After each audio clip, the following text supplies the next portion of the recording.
अल्लाहुम्मा सल्ली अला सय्यिदिना मुहम्मद व अला आलि सय्यिदिना मुहम्मद व बारिक वसल्लम। अस्सलामु अलैकुम व रहमतुल्लाह। दोस्तों, मैं हूं doctor Tahir Munawwar, homeo physician, और ये है मेरा क्लिनिक मुनव्वर होम्योपैथिक क्लिनिक।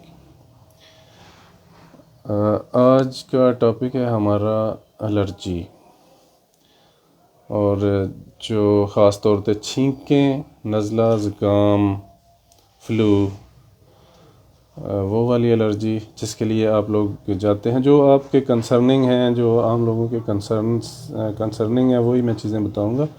ज़्यादा डीप नहीं जाऊंगा, सिर्फ वही चीज़ें बताऊंगा जो आपके फ़ायदे के लिए हैं। इसके नाम कई हैं जो इसका काज है असल। वैसे तो लोग जाते हैं एलर्जी सेंटर, चक शहजाद जाते हैं, वहाँ से इंजेक्शन्स का कोर्स लगवाते हैं, और कोर्स लगवाने के बाद जब तक इंजेक्शन लगवाते रहते हैं ठीक रहते हैं। जब वापस आते हैं तो कोर्स कंप्लीट होने के बाद फिर वैसे ही वही छींकें, वही नज़ला, वही ज़ुकाम और वही शब रोज़। तो इसके जो बैक पे रीज़न होती है आम तौर पे, वो होती है जिस पे आम तौर पे डॉक्टर हज़रात भी ज़्यादा तवज्जो नहीं देते, और मेरे दोस्त भाई भी तवज्जो नहीं देते। ये असल में नाक के अंदर गदूद जो होते हैं, जिसे नेज़ल पॉलिप्स कहते हैं, वो गदूदों की सोजिश होती है।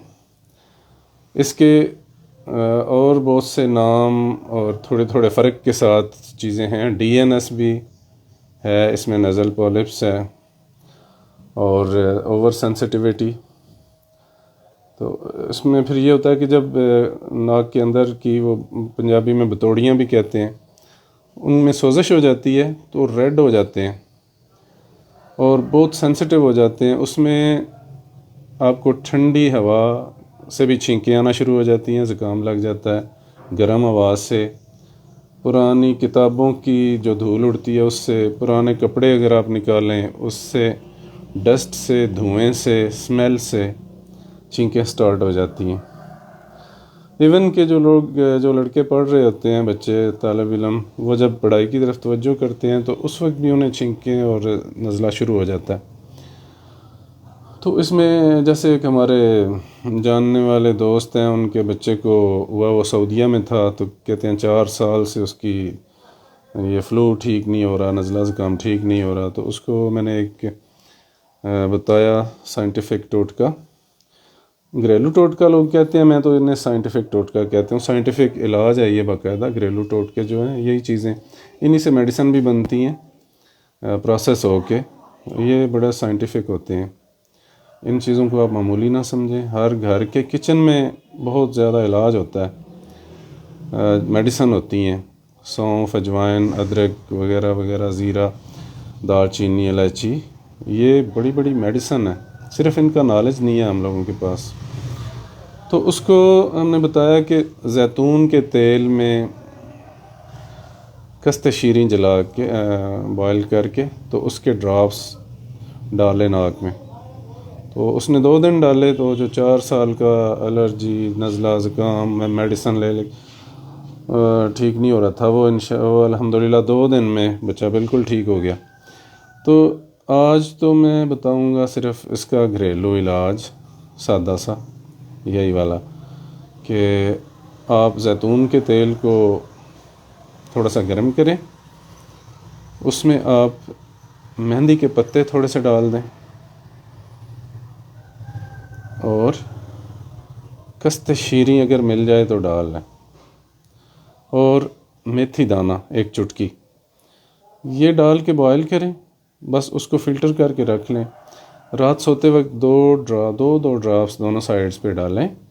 इंशाल्लाह जब आप पहले दिन ही डालेंगे तो सुबह आपको रिलीफ़ फ़ील होगा। तो चलें, इस टॉपिक को 2 हिस्सों में नहीं करते, इकट्ठा ही कर देते हैं। अगर आप साथ में होम्यो मेडिसिन भी लेना चाहें तो होम्योपैथिक की मेडिसिन आपको 3-4 बता देता हूँ, वो ले लें, उनसे आप बिल्कुल ठीक हो जाएंगे इंशाल्लाह। पहली मेडिसिन का नाम है लेमना माइनर। ये ले लें आप 3 टाइम 30 पोटेंसी में, इसकी पोटेंसी है 30। दूसरी मेडिसन है ट्यूक्रियम मैरमवीर, ट्यूक्रियम ही सिंपली कह देते हैं। ये भी 30 पोटेंसी में लें और खा लें सुबह दोपहर शाम 5-5 ड्रॉप्स। और तीसरी मेडिसन है इसकी मार्कसाल, और चौथी है ब्राइटा कार्ब। मार्कसाल या ब्राइटा कार्ब, इन दोनों में से कोई एक ले लें। जिसके मुंह से पानी ज़्यादा आता है, जिसको पसीना ज़्यादा आता है, वो मार्कसाल ले लें। जिसका कद छोटा है, टॉन्सिल और गले ख़राब आमतौर पे रहते हैं, वो ब्राइटा कार्ब ले लें। बस जी, ये फ़िलहाल ये फ़र्स्ट एड की टाइप की हैं। बहुत ज़्यादा डीप वाली मेडिसिन ज़रूरत हो तो किसी डॉक्टर से कंसल्ट कर लें, लेकिन फ़िलहाल इनसे ही आपका काम इंशाल्लाह अल्लाह ताला शिफा देगा। इसके इस्तेमाल के बाद आपको मेरे ख़्याल में मज़ीद मेडिसिन की ज़रूरत नहीं पड़ेगी। और वो जो इसके लोग ऑपरेशन भी करवाते हैं, डॉक्टर इसका ऑपरेशन करते हैं, जो गदूद या नज़ल पॉलिप्स होते हैं या DNS होता है, तो इसके ऑपरेशन के 6 माह के बाद ये दोबारा स्वेल कर जाते हैं। इसलिए ऑपरेशन का कोई फ़ायदा नहीं होता। जो भी लोग ऑपरेशन करवाते हैं 6 माह के बाद वो दोबारा इसी में मुब्तला हो जाते हैं। इसलिए ऑपरेशन की तरफ जाने का कोई फ़ायदा नहीं है, सिर्फ टाइम और पैसा बर्बाद करने वाली बात है। अल्लाह ताला आप सबको शिफा अता फरमाए। अस्सलाम वालेकुम।